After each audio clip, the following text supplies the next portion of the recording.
Welcome back to Hamlet, the Themes. Today we will be discussing Lesson 3, Life After Death and Religion. Now we've already spoken quite a bit about death, and you'll remember that Hamlet is a tragedy, meaning the majority of the characters will die.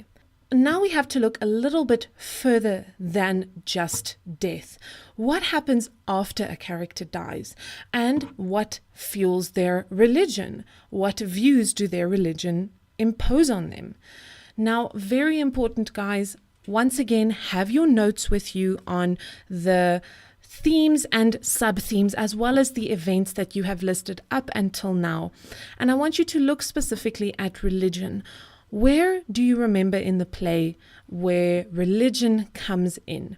Now, this influences the characters very often in these kinds of lessons. These kinds of plays. So, very important, ladies and gentlemen, mortality. That's a nice word to remember, mortality. Life is short and seemingly insignificant. It means you will die. If you are immortal, it means you will never die. You will live forever. Now, mortality plays a great role in this play. And these are all the events where mortality is emphasized and where mortality is a theme. Now, this is when Gertrude remarries after her husband dies. Hamlet's Soliloquy To Be or Not to Be, the very famous one, explores whether he should or should not end his life. The grave digger's jokes about their jobs among the dead. And when Hamlet sees the ghost of his father, and when Hamlet sees Yorick's skulls, he muses over his fate and how we are all equal in death, and also how Yorick's bones were removed to make way for Ophelia, and even resting bones have to move on. Now take a moment to just list all of these events where mortality comes into play before moving on. Pause this video if you need to. And then we look at life after death and religion. So in Hamlet, the actions that the characters take have consequences after their death. And these are the events that we can refer to when we talk about this.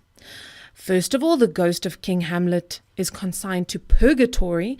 That is an in-between space where it's neither heaven nor hell. And this is because he was killed before he could confess. So he can't go to his final resting place because he has not finished his business. That is what purgatory is. Remember that. That is a great word to use in your literary essays. And then Hamlet will not kill King Claudius while he is praying because he believes King Claudius will then go straight to heaven. And this is something that Hamlet is trying to avoid. And the grave diggers discuss whether Ophelia will go to heaven if she killed herself. This is something that's even relevant still today. Think to yourself, how is life after death and religion influencing the things that you do?